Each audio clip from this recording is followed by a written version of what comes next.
Ito, bagong tambak ito. Itong kinukuha na natin to. Dati, no, mga ilang buwan na to, siguro mga 1 month and a half. Kukunti pa yung naitambak dito. Pero ito, hiwalay na isla itong tinatambakan dito. Ayan, no.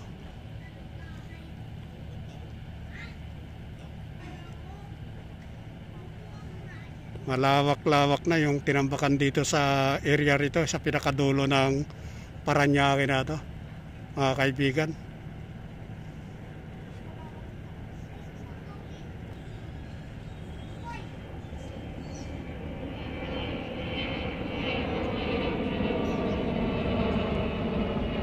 Ayan, oh, tataas. Ang taas yung tambak, mga kaibigan, oh. Hiwalay na tinambakan.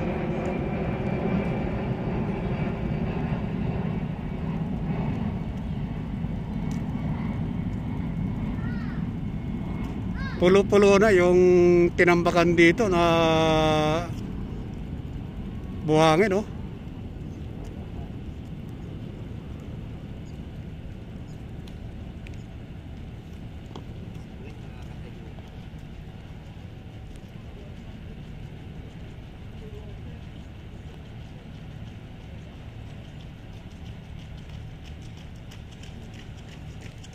Kaya kung bago lang kayo sa aking YouTube channel, mga kaibigan, mag-subscribe muna upang updated kayo lagi. Pindutin ang notification bell.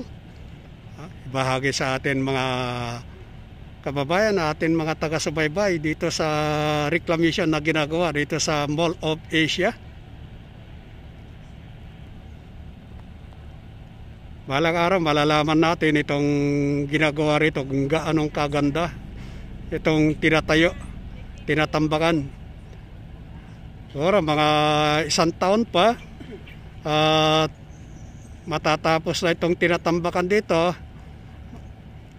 Doon lang siguro tatayuan kung ano itatayo rito, pero alam natin ang itatayo rito ay mga building, mall, iba-ibang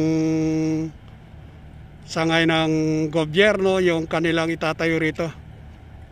Alam natin meron din silang plano rito na gagawin na itatayo.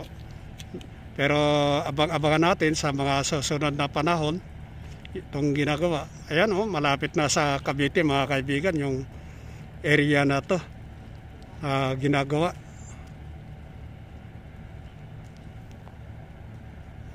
Ito, Cavite na mismo ito, mga kaibigan.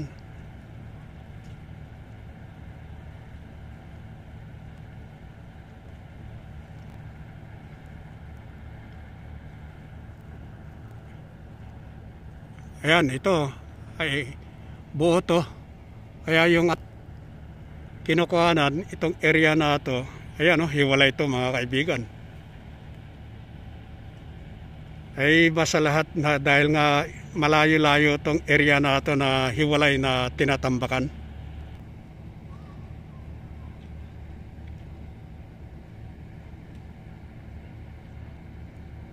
Kapag napatag to, makikita natin yung ganda ng kanilang ginawang pagtatambak. Kapag napatag na ng gusto to, yung ganda.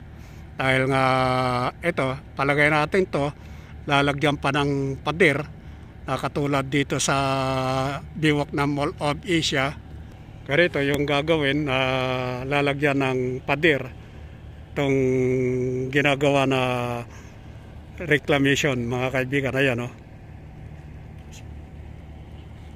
Kaya matagal-tagal pa.